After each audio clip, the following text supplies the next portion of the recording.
Hello friends, तो कैसे हैं आप सब। उम्मीद करते हैं ठीक ही होंगे। तो दोस्तों, इससे पिछली वीडियो में हम मुख्यमंत्री से जुड़े महत्वपूर्ण प्रश्न किए थे और आज इस वीडियो में हम विधान परिषद से जुड़े कुल 50 वीवीआई प्रश्नों का रिवीजन करेंगे। दोस्तों, बाकी के वीडियोज हमारे चैनल पर पॉलिटी के प्लेलिस्ट में अपलोडेड हैं, अगर आप चाहें तो वहां से देख सकते हैं। तो चलिए बिना समय गवाए हम अपना आज का टॉपिक शुरू करते हैं। तो आज का हमारा पहला प्रश्न है, राज्य विधानमंडल का ऊपरी सदन कौन सा है। ठीक, राज्य विधानमंडल का ऊपरी सदन कौन सा है। तो राज्य विधानमंडल का ऊपरी सदन विधान परिषद है। ठीक, राज्य विधानमंडल का ऊपरी सदन विधान परिषद है। देखिए दोस्तों, जैसे देश स्तर पर संसद होता है, ठीक उसी तरह राज्य स्तर पर विधानमंडल होता है। ठीक ना, देश स्तर पर संसद के दो सदन, लोकसभा तथा राज्यसभा, ठीक उसी तरह राज्य स्तर पर विधानमंडल के दो सदन होते हैं, एक विधानसभा तथा दूसरा विधान परिषद। लेकिन भारत के केवल 6 राज्यों में ही विधानमंडल के दो सदन हैं। ठीक, भारत के केवल 6 राज्यों में ही विधानमंडल के दो सदन हैं, मतलब कि भारत के केवल 6 राज्यों में ही विधान परिषद है। बाकी का जो 22 राज्य है वहाँ केवल और केवल विधानसभा ही है, मतलब विधानमंडल का केवल एक ही सदन है। ठीक, भारत के 6 राज्य जहाँ विधान परिषद है वो कौन कौन से राज्य हैं। तो एक बिहार है, दूसरा उत्तर प्रदेश, तीसरा महाराष्ट्र, चौथा कर्नाटक, पांचवा तेलंगाना और फिर आंध्र प्रदेश। ठीक, 6। देखिए, विधान परिषद को ऊपरी सदन तथा विधानसभा को निम्न सदन कहा जाता है। ठीक, तो यहाँ पर हमारा उत्तर होगा विधान परिषद, यानी कि राज्य विधानमंडल का ऊपरी सदन विधान परिषद होता है। हमारा अगला प्रश्न है, भारत में राज्य विधान पालिकाओं का उच्च सदन कौन सा है। ठीक, भारत में राज्य विधान पालिकाओं का उच्च सदन कौन सा है। तो विधान पालिका परिषद, यानी विधानमंडल को ही विधान पालिका यहाँ पर बोला गया है। तो विधानमंडल का उच्च सदन कौन सा है, तो विधान परिषद या फिर विधान पालिका परिषद, दोनों एक ही है। ठीक, हमारा अगला प्रश्न है, भारत में कितने राज्यों में द्विसदनात्मक विधानमंडल है। देखिए, भारत के कितने राज्य में द्विसदनात्मक विधानमंडल है। तो 6 राज्यों में है, मैंने अभी बताया था, बिहार, उत्तर प्रदेश, महाराष्ट्र, कर्नाटक, तेलंगाना और आंध्र प्रदेश। इन 6 राज्यों में द्विसदनात्मक विधानमंडल है, मतलब वहां पर विधानसभा तथा विधान परिषद दोनों है। हमारा अगला प्रश्न है, निम्नलिखित में से किस राज्य में विधान परिषद का गठन नहीं किया गया है। तो निम्नलिखित में से किस राज्य में विधान परिषद नहीं है। तो यहाँ पर ओडिशा में नहीं है, क्योंकि बिहार, कर्नाटक, उत्तर प्रदेश में तो है ही, तो ओडिशा में नहीं है। ठीक, ओडिशा में विधान परिषद नहीं है। हमारा अगला प्रश्न है, निम्नलिखित में से किस राज्य में विधान परिषद का गठन किया गया है। तो किस राज्य में विधान परिषद है, तो इन ऑप्शनों में से कर्नाटक। ठीक, आपको पता है कि बिहार, उत्तर प्रदेश, महाराष्ट्र, कर्नाटक, तेलंगाना, आंध्र प्रदेश यहाँ पर विधान परिषद हैं, यानी कर्नाटक में विधान परिषद हैं। हमारा अगला प्रश्न है, 16 अप्रैल 2022 की स्थिति के अनुसार निम्नलिखित में से किस राज्य में द्विसदनीय विधायिका है। ठीक, मतलब कि 16 अप्रैल 2022 तक इसके अनुसार निम्नलिखित में से किस राज्य में द्विसदनीय विधायिका है। तो उत्तर प्रदेश में है, मतलब यही पूछ रहा है कि वर्तमान में कहाँ है कि विधान परिषद है। तो उत्तर प्रदेश में है, क्योंकि राजस्थान, मध्य प्रदेश और केरल में तो विधान परिषद नहीं है, उत्तर प्रदेश में विधान परिषद है। तो हमारा उत्तर यही होगा। हमारा अगला प्रश्न है कि निम्नलिखित में से किस राज्य में विधानमंडल का ऊपरी सदन या विधान परिषद नहीं है। ठीक ना, मतलब किस राज्य में विधान परिषद नहीं है। तो इन ऑप्शन में क्या है कि पश्चिम बंगाल, यानी पश्चिम बंगाल में विधान परिषद नहीं है, बाकी इन सब में है। हमारा अगला प्रश्न है, निम्नलिखित राज्यों में कहाँ विधान परिषद है। ठीक, निम्नलिखित राज्यों में कहाँ विधान परिषद है। बिहार में। ठीक ना, यहाँ जो ऑप्शन 4 में दिया है कि बिहार, केवल वहीं पर विधान परिषद है। केरल, हिमाचल प्रदेश, दिल्ली यहाँ नहीं है। तो हमारा उत्तर क्या होगा, डी, यानी केवल 4। ठीक दोस्तों, मैं आपको बता दूं कि बिहार में संवैधानिक शासन 1937 में प्रारंभ हुआ। ठीक, बिहार में संवैधानिक शासन 1937 में प्रारंभ हुआ। भारत सरकार के अधिनियम 1935 के तहत 6 राज्यों में विधानसभा के गठन का प्रावधान किया गया। इसी के तहत बिहार विधानसभा में 152 तथा विधान परिषद में 30 सीटों की व्यवस्था की गई थी। इसके तहत बिहार में प्रथम विधानसभा के लिए चुनाव 1937 में हुए। ठीक, हमारा अगला प्रश्न है, सामान्यतया विधानमंडल के ऊपरी सदन के सदस्यों की कुल संख्या निचले सदन की कुल संख्या की, ठीक ना, सामान्यतया विधानमंडल के ऊपरी सदन के सदस्यों की कुल संख्या निचले सदन की कुल संख्या का कितना होता है? तो 1/3 होनी चाहिए। ठीक, यानी विधानमंडल का ऊपरी सदन यानी विधान परिषद में सदस्यों की कुल संख्या कितनी होनी चाहिए? तो विधानसभा के कुल सदस्यों का 1/3। ठीक, हमारा अगला प्रश्न है, विधान परिषद की सदस्य संख्या कम से कम कितनी होनी चाहिए? तो विधान परिषद की सदस्य संख्या कम से कम 40 होनी चाहिए। ठीक, विधान परिषद की सदस्य संख्या कम से कम 40 होनी चाहिए।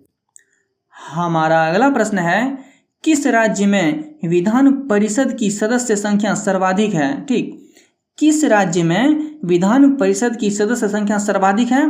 तो उत्तर प्रदेश। ठीक ना, उत्तर प्रदेश में विधान परिषद की सदस्य संख्या सबसे अधिक है। देखिए, उत्तराखंड राज्य के गठन से पूर्व उत्तर प्रदेश विधान परिषद की कुल सदस्य संख्या 108 थी। ठीक ना, ये जो उत्तराखंड है ये भी उत्तर प्रदेश का ही अंग था। इसको 9 नवंबर 2000 ईस्वी में उत्तर प्रदेश से अलग किया गया था। उस समय उत्तराखंड का नाम उत्तरांचल था। ठीक ना, मतलब ये जो उत्तराखंड है यह उत्तर प्रदेश से ही अलग हुआ है। और जिस समय उत्तराखंड उत्तर प्रदेश में था उस समय उत्तर प्रदेश में कुल विधान परिषद सीट 108 थी। ठीक ना, लेकिन वर्तमान में उत्तर प्रदेश में विधान परिषद की कुल सदस्य संख्या 100 है। ठीक, लेकिन फिर भी यहाँ विधान परिषद की सदस्य संख्या सर्वाधिक है। ठीक ना, हमारा अगला प्रश्न है, किस राज्य में विधान परिषद की सदस्य संख्या सबसे कम है? किस राज्य में विधान परिषद की सदस्य संख्या सबसे कम है? तो तेलंगाना। ठीक ना, तेलंगाना में विधान परिषद के कितने सदस्य हैं? तो 40 सदस्य हैं। ठीक, तेलंगाना में विधान परिषद की सदस्य संख्या सबसे कम है जो कि 40 है। हमारा अगला प्रश्न है, तेलंगाना में विधान परिषदों की सदस्य संख्या है?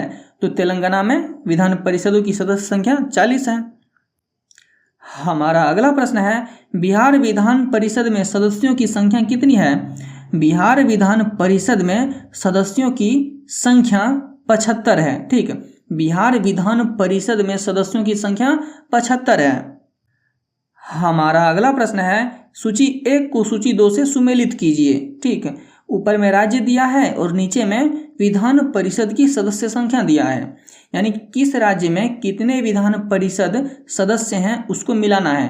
तो देखिए, तेलंगाना में 40 विधान परिषद सदस्य हैं। ठीक, तेलंगाना में 40 हैं, बिहार में 75 हैं, कर्नाटक में भी 75 ही हैं और महाराष्ट्र में 78 हैं और उत्तर प्रदेश में 100, लेकिन यहाँ ऑप्शन में 99 दिया है, फिर भी हम इसी को मिलाएंगे। ठीक ना, यानी देखिए, तेलंगाना में कितने विधान परिषद सदस्य हैं? तो 40, बिहार में 75, कर्नाटक में 75, महाराष्ट्र में 78 और उत्तर प्रदेश में 99, यानी ए का 1, बी का 2, सी का 3, डी का 4 और ई का 5। हमारा उत्तर ए होगा, ऑप्शन ए। हमारा अगला प्रश्न है, भारत के 3 नवगठित राज्यों में से किस में विधान परिषद अस्तित्व में है? ठीक, यानी ये जो 3 राज्य दिया है, बोला है कि किस में विधान परिषद है। तो देखिए, इनमें से किसी में भी विधान परिषद नहीं है। ठीक ना, छत्तीसगढ़, उत्तराखंड और झारखंड, इन तीनों में कहीं भी विधान परिषद नहीं है। तो हमारा उत्तर क्या होगा? उपयुक्त में से किसी में नहीं। हमारा अगला प्रश्न है, भारतीय संविधान के निम्नलिखित अनुच्छेदों में से किस एक के अंतर्गत विधान परिषद की स्थापना या समाप्ति की व्यवस्था की गई है? ठीक, भारतीय संविधान के किस अनुच्छेद के अंतर्गत विधान परिषद की स्थापना या समाप्ति की व्यवस्था की गई है? तो अनुच्छेद 169, अनुच्छेद 169, यानी इसके अंतर्गत विधान परिषदों की स्थापना या समाप्ति की व्यवस्था की गई है। हमारा अगला प्रश्न है, भारत के निम्नलिखित राज्यों में से किसमें अब तक विधान परिषद नहीं है, यद्यपि संविधान संशोधन अधिनियम 1956 में उसके लिए उपबंध है? तो मध्य प्रदेश। ठीक। भारत के निम्नलिखित राज्यों में से किसमें अब तक विधान परिषद नहीं है, यद्यपि संविधान संशोधन अधिनियम 1956 में उसके लिए उपबंध है? तो मध्य प्रदेश। ठीक। हमारा अगला प्रश्न है, किसको समाप्त किया जा सकता है पर भंग नहीं? किसको समाप्त किया जा सकता है पर भंग नहीं? तो विधान परिषद। विधान परिषद क्या है कि अस्थाई सदन है, इसको भंग नहीं किया जा सकता। जैसे कि राज्यसभा अस्थाई सदन है, उसी तरह विधान परिषद भी अस्थाई सदन है। जैसे कि मान लीजिए कि अगर केंद्र में अगर सरकार गिर जाती है तो लोकसभा भंग हो जाता है, राज्य में भी अगर सरकार गिरेगी तो विधानसभा भंग हो जाएगा, लेकिन केंद्र में किसी भी स्थिति में राज्यसभा भंग नहीं होता और किसी भी स्थिति में राज्य में विधान परिषद भंग नहीं होता। ठीक। हमारा अगला प्रश्न है, 1957 में विधान परिषद का सृजन किया गया और 1985 में उत्सादन किया गया। ठीक। उत्सादन का मतलब होता है समाप्त। ठीक ना, यानी कि 1957 में विधान परिषद का सृजन यानी कि विधान परिषद का गठन किया गया 1957 में और उसको समाप्त किया गया 1985 में। तो कहाँ किया गया था? तो आंध्र प्रदेश में।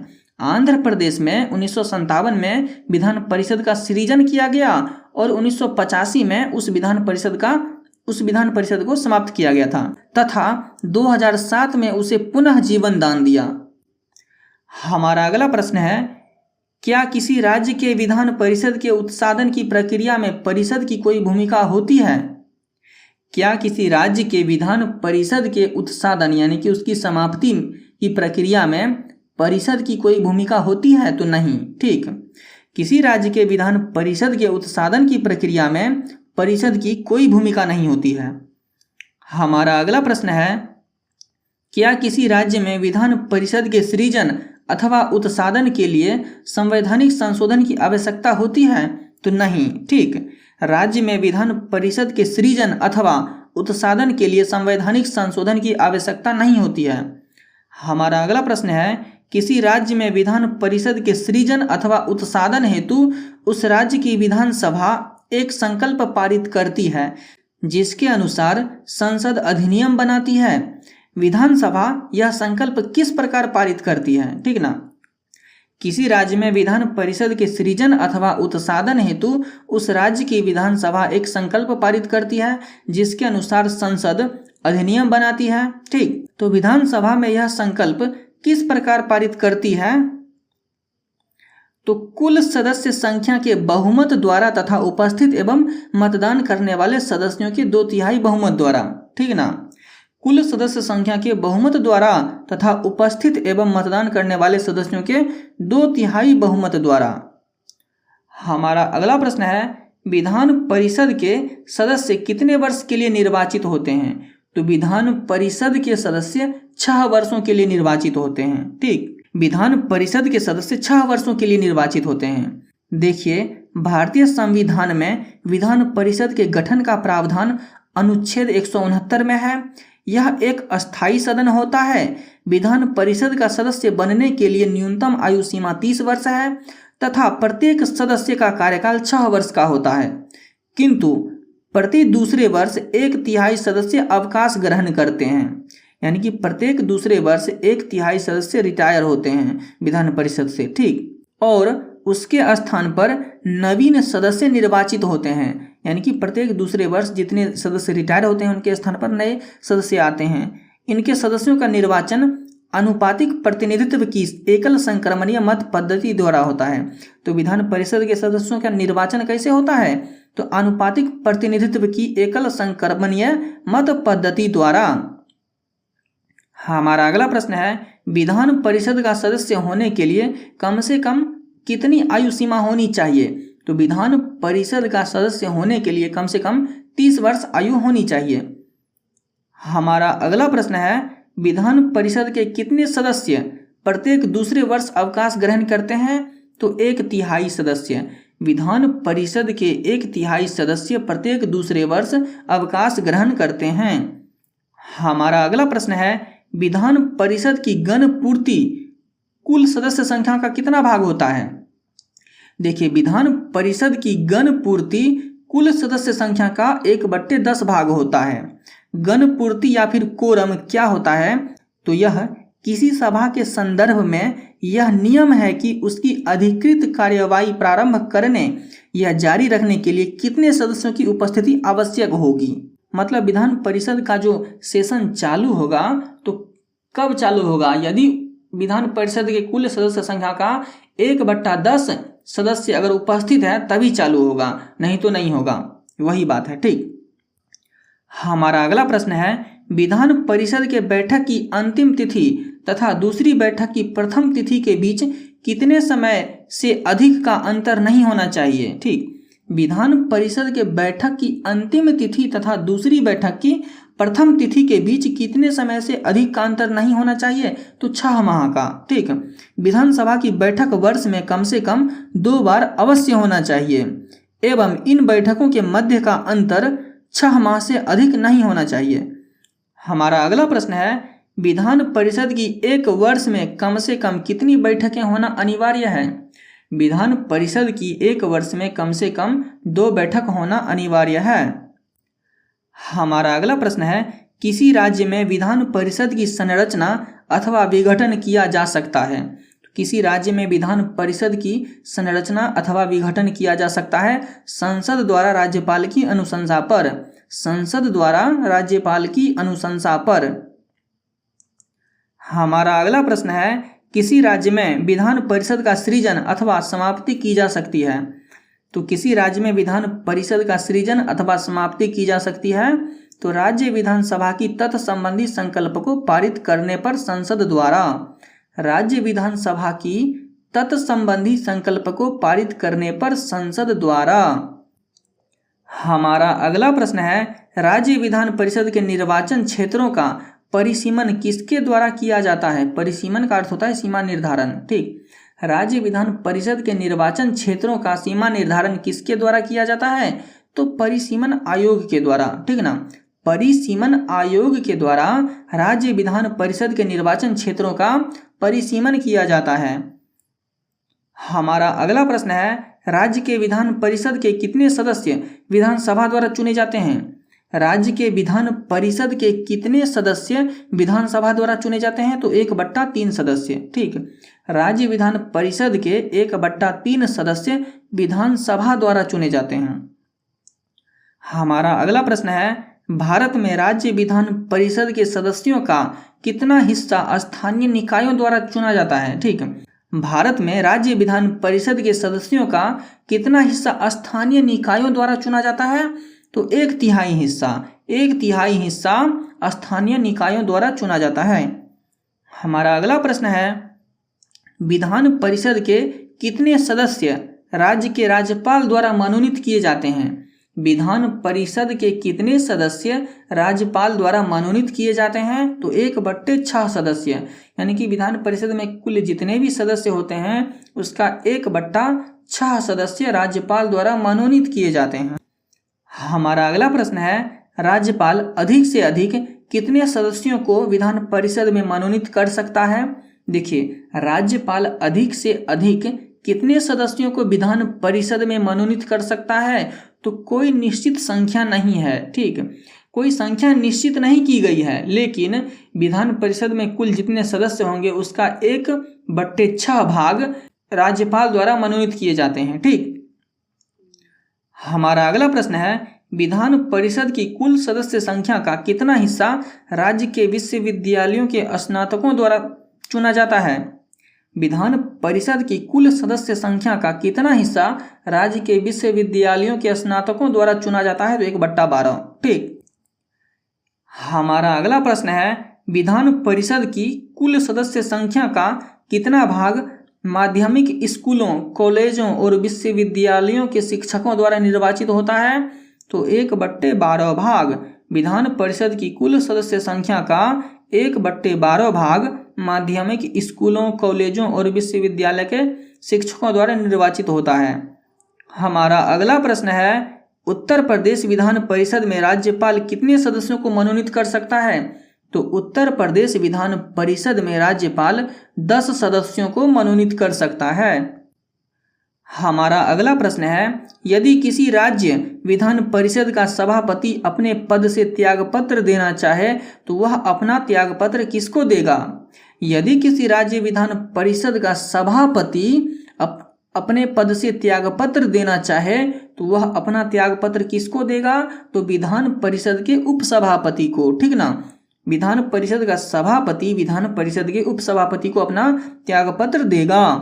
हमारा अगला प्रश्न है, विधान परिषद साधारण विधेयक को अधिक से अधिक, तो विधान परिषद साधारण विधेयक को अधिक से अधिक 4 माह तक रोक कर रख सकती है।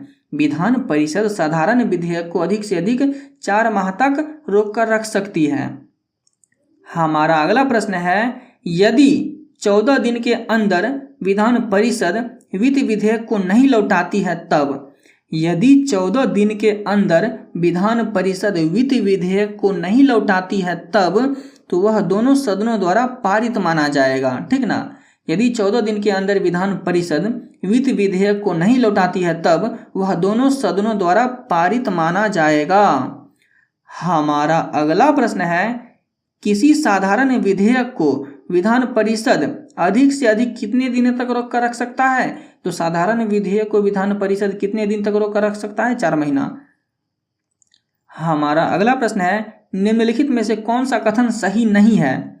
निम्नलिखित में से कौन सा कथन सही नहीं है? तो हम ऑप्शन बी को देखते हैं, ठीक ना। मंत्रियों से प्रश्न पूछने का अधिकार विधान परिषद के सदस्यों को नहीं है, ठीक। यही ऑप्शन सही नहीं है, ठीक ना। मंत्रियों से प्रश्न पूछने का अधिकार विधान परिषद के सदस्यों को नहीं है, यही गलत है। हमारा अगला प्रश्न है, बिहार विधानमंडल किससे मिलकर बना है? तो बिहार विधानमंडल विधानसभा, विधान परिषद व राज्यपाल से मिलकर बना है, ठीक ना। बिहार विधानमंडल विधानसभा, विधान परिषद व राज्यपाल से मिलकर बना है। हमारा अगला प्रश्न है, बिहार विधानमंडल में सदस्य होते हैं। देखिए, बिहार विधानमंडल में सदस्य प्रत्यक्ष निर्वाचित होते हैं, अप्रत्यक्ष निर्वाचित तथा मनोनीत होते हैं। यानी प्रत्यक्ष निर्वाचित विधानसभा के सदस्यों को किया जाता है, अप्रत्यक्ष रूप से विधान परिषद के सदस्यों को निर्वाचित किया जाता है, और विधान परिषद के कुछ सदस्यों को यानी विधान परिषद के 1/6 सदस्यों को राज्यपाल मनोनीत करते हैं। हमारा अगला प्रश्न है, विधान परिषद का सभापति।